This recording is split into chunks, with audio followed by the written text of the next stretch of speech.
बच्चों, मैं हूँ कौशल्या राजपुरोहित, आपकी हिंदी की अध्यापिका। और आज हम देखेंगे हमारा पाठ 6 तेनाली रामा। तो हमने हमारे पाठ की शुरुआत कर भी दी थी और हमने देखा था कि तेनाली रामा राजा कृष्णदेव राया के दरबार में जाना चाहते थे। उनका नाम था रामन और उनका जो गांव था उसका नाम था तेनाली, इसलिए उन्हें तेनाली रामन कहा जाता। बहुत ही बुद्धिमान थे और उन्होंने क्या चाह की थी, उनकी चाह थी कि वह राजा कृष्णदेव राय के दरबार में जा सके, वहां पर अपनी जगह बना सके। लेकिन वह एक आसान चीज नहीं थी, लेकिन जहाँ चाह है वहाँ राह है। तो उन्होंने क्या किया कि जो राजगुरु थट्टाचार्य थे, तेनाली रामा के गांव के पास ही एक गांव में आए हुए थे, तो वहां जाकर उन्होंने उनकी बहुत सेवा की, है ना, और उनसे अपनी इच्छा जाहिर की। उन्हें बताया कि मैं यह चाहता हूँ और आप मेरी मदद करोगे। तो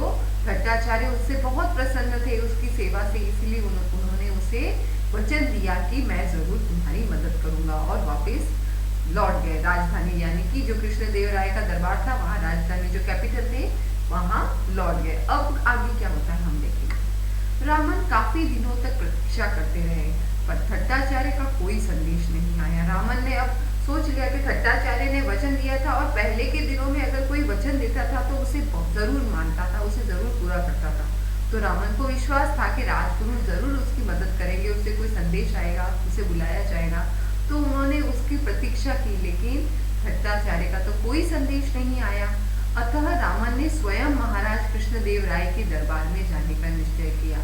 अब उन्होंने तो निश्चय कर लिया था कि मुझे राजा कृष्णदेव राय के दरबार में अपनी जगह बनानी ही है। तो उन्होंने सबसे पहले क्या ट्राई किया कि थट्टाचार्य के थ्रू मैं जाऊं, लेकिन थट्टाचार्य ने कोई भी संदेश नहीं आया। उन्होंने काफी दिनों के इंतजार किया फिर भी। तो अब उन्होंने सोच लिया कि यहाँ पर बैठने से तो कुछ नहीं होता, ऐसा करता हूँ मैं खुद ही जाता हूँ कृष्णदेव राय के, देख लेंगे क्या होगा, मैं कोशिश करूंगा तो जरूर सफल होऊंगा। तो इसलिए वह खुद ही दरबार निकल जाते हैं। उन दिनों महाराज ने कुछ विद्वानों की एक सभा बुलाई हुई थी, और उस वक्त जब तेनाली रामा कृष्णदेव राय के दरबार में गए, उन दिनों जो कृष्णदेव राय उन्होंने बहुत सारे विद्वानों की सभा, विद्वानों का यानी कि बुद्धिमान लोग जो होते हैं ना, जो बहुत नॉलेजेबल होते हैं, जो बहुत ही बुद्धिमान लोग होते हैं, उनकी एक सभा रखी थी। तो वहां पर रामन भी पहुंच गए। रामन भी इस सभा में जा पहुंचे और उसी वक्त रामन भी वहां पहुंच गए। सभा में वाद विवाद हो रहा था। वाद विवाद यानी कि जब बहुत लोग, बुद्धिमान लोग अगर मिलते हैं तो वहां पर डिस्कशन होता है, वाद विवाद। कोई बोलता है कि ये सही है, कोई बोलता है कि नहीं ये सही नहीं है, ये ऐसा होगा। तो वो सब, हर कोई अपनी चतुराई, अपनी बुद्धिमानी का प्रदर्शन कर रहे थे, वाद विवाद हो रहा था। तो उस वक्त क्या होता है हम देखते हैं। एक विद्वान कह रहा था, एक विद्वान, उनमें से ही एक विद्वान कह रहा था, हम संसार में नाना प्रकार की वस्तुएं देखते हैं, पेड़ पौधे, पशु आदि, पर ये सब ऐसी नहीं है जैसी दिखाई देती है, हम केवल इन्हें ऐसी मान लेते हैं, है ना। तो एक विद्वान क्या कहता है कि हम संसार में नाना प्रकार की, नाना मतलब बहुत प्रकार की, अलग अलग प्रकार की, नाना यानी कि अलग अलग प्रकार की वस्तुएं देखते हैं, जैसे पेड़ पौधे, पशु पक्षी। लेकिन वो क्या कहता है कि ये जैसी दिखती है वैसी होती नहीं है, लेकिन हम इन्हें ऐसा मान लेते हैं कि ये ऐसे ही है। अब इसका क्या अर्थ हुआ, चलो देखते हैं।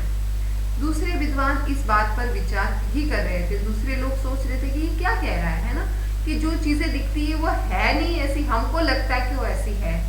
अचानक ही उसी वक्त सब लोग सोचने, अचंभे में पड़ गए कि इससे ये क्या बात बोली। सब तो विचार कर रहे थे कि इसका क्या जवाब दिया जाए।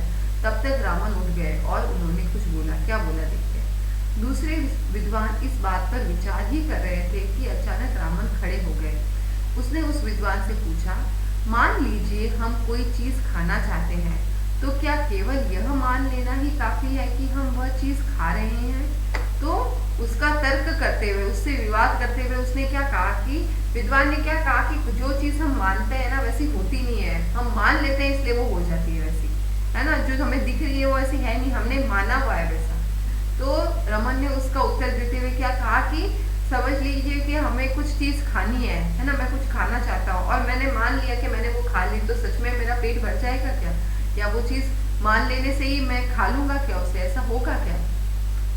मान लीजिए हम कोई चीज खाना चाहते हैं, तो क्या केवल यह मान लेना कि काफी है कि हम वह चीज खा रहे हैं, ऐसा होता है। तो हाँ हाँ बोला विद्वान ने उत्तर में कि हाँ, अगर हम मान लेंगे कि हमने खा लिया तो हमने खा ली है वो चीज। तो उसने हाँ लिया। तो आगे रमन क्या उत्तर देते हैं देखते हैं। अब तेनालीरामा ने कहा, भाइयों भोजन तैयार है, आइए हम सब भोजन करने चले। पर ये महाशय यहाँ बैठे ही मान लेंगे कि इन्होंने भोजन कर लिया है, इन्हें यही बैठा रहने दीजिए। तो उसके जवाब में रामन ने क्या कहा कि भोजन, बाकी सब विद्वानों से कहा कि भोजन तैयार है तो चलो हम सब भोजन करते हैं। लेकिन ये जो महाशय है जो ये कह रहे हैं कि मानने से सब कुछ हो जाता है, तो इनको मानने दीजिए, ये यहाँ बैठे बैठे ही मान लेंगे कि मैंने भोजन कर लिया है और इनका पेट भर जाएगा। रामन का इतना कहना था कि सब लोग खिलखिलाकर हंस पड़े। तो ये तो हंसी की बात हो गई, तो सब जोर जोर से हंसने लगे, क्योंकि रामन ने उसको बहुत ही करारा जवाब दिया था। तो अब वो तो फंस गया। अगर वो कहे कि हाँ हाँ मैं मान के मेरा पेट भर रहा है, तो वह भूखा रहेगा, और अगर ना कहे तो उसकी बात झूठी साबित होगी। तो उसने उसे बातों में उलझा दिया था। महाराज उसकी हाजिर जवाबी से इतने प्रसन्न हुए कि उन्होंने उसे अपने दरबार में विदूषक का स्थान दे दिया, और इसी कारण महाराज भी उससे बहुत प्रसन्न हुए, क्योंकि जो विद्वान थे वो बहुत ही बुद्धिमान लोग थे। तो उनको भी अपने शब्दों से, अपनी चतुराई से, अपनी हाजिर जवाबी से रामन ने बिल्कुल उत्तरहीन कर दिया था। उनके पास अब कोई उत्तर नहीं था, इसलिए राजा बहुत खुश हुए और उन्होंने अपने दरबार में रामन को विदूषक का स्थान दे दिया। अब वे तेनालीरामा का नाम प्रसिद्ध हो गया। अब वे तेनालीरामन के नाम से प्रसिद्ध हो गए, क्योंकि वह तेनाली गांव से आए थे, तो उनका नाम क्या हो गया, तेनालीरामन। एक दिन महाराज तेनालीरामन की किसी बात पर अप्रसन्न हो गए। उन्होंने क्रोधित होकर कहा, जाओ मुझे अभी अपना मुंह मत दिखाना, कभी मुझे अपना मुंह। क्या हुआ कि कुछ बात पर महाराजा तेनालीरामन से बहुत नाराज हो गए, और उन्होंने क्रोध होके, यानी कि क्रोधित होके तेनालीरामा से कहा कि तुम यहाँ से चले जाओ और आगे से मुझे कभी अपना मुंह मत दिखाना, मैं तुम्हें देखना भी नहीं चाहता। अगले दिन तेनालीरामा ने अपने मुंह पर मुखौटा लगाकर दरबार गए। अब तेनालीरामा तो तेनालीरामा थे। महाराजा ने कहा कि मुझे अपना मुंह मत दिखाना। इसका मतलब क्या होता है कि मेरे सामने मत आना। लेकिन अगर हम शब्दों पे जाए तो शब्दों का क्या अर्थ है कि मुंह मत दिखाओ, बाकी सब दिखा सकते हो, मतलब तुम आ सकते हो यहाँ लेकिन मुंह मत दिखाना। तो उन्होंने उन शब्दों को में ही राजा को उलझाया। कैसे? तो उन्होंने क्या किया, एक मुखौटा लाया, मास्क लाया और पहन के राज दरबार में आ गए। उन्हें देखकर सब लोग हंसने लगे।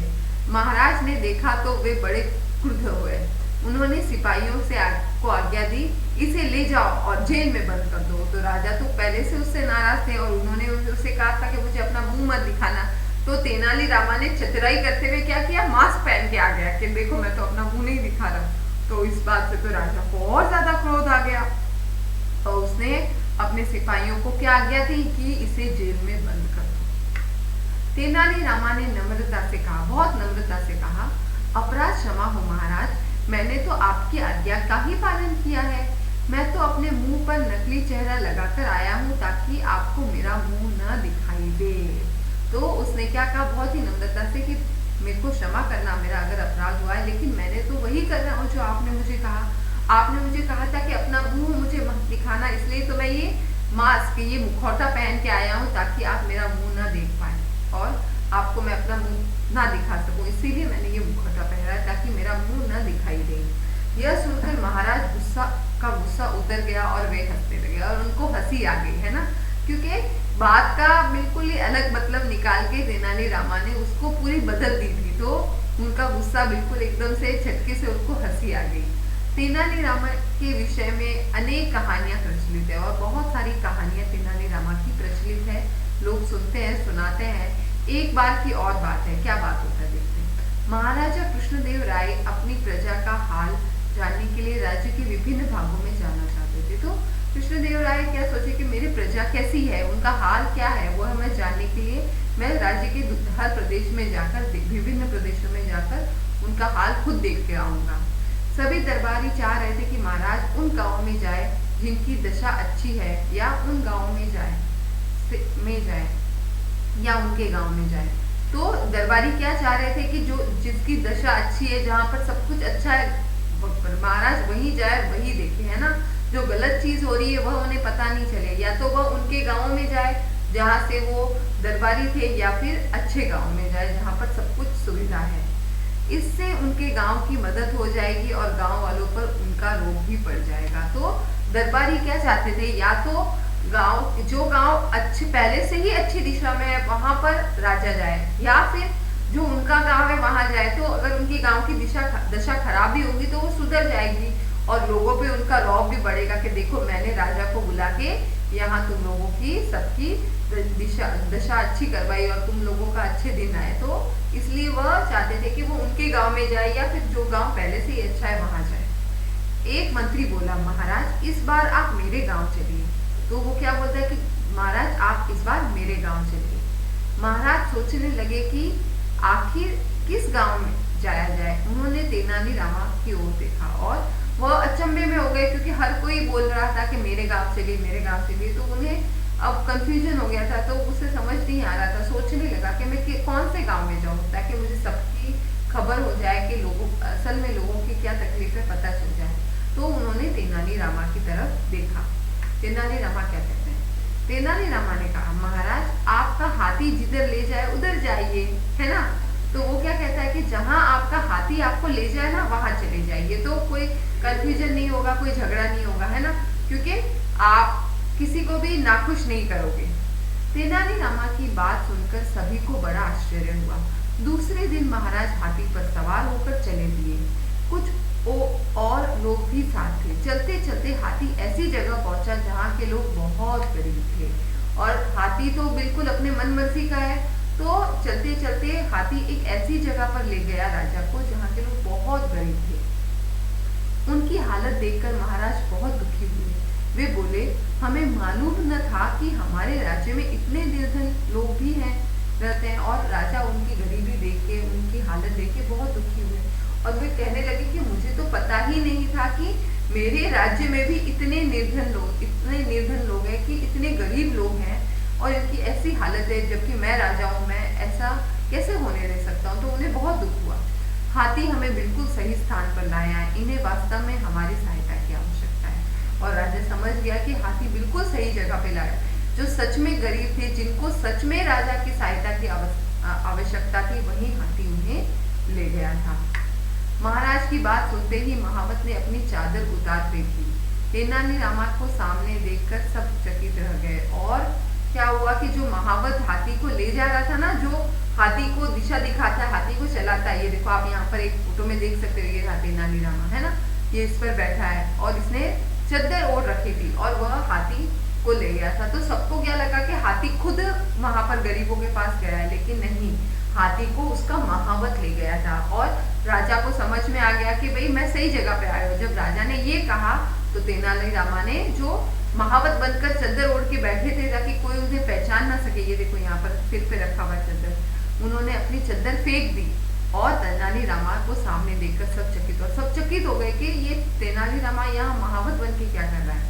महाराज मुस्कुराकर बोले, अच्छा तो हाथी को तुम यहाँ लाए थे। तो तेनाली रामा ने राजा को कल क्या कहा कि आप ना जहाँ आपका हाथी ले जाए ना वहां चले जाना। और हाथी को ले जाने वाला कौन बना? महावत, तेनाली रामा खुद ही, है ना। तो ऐसी चतुराई थी उनमें।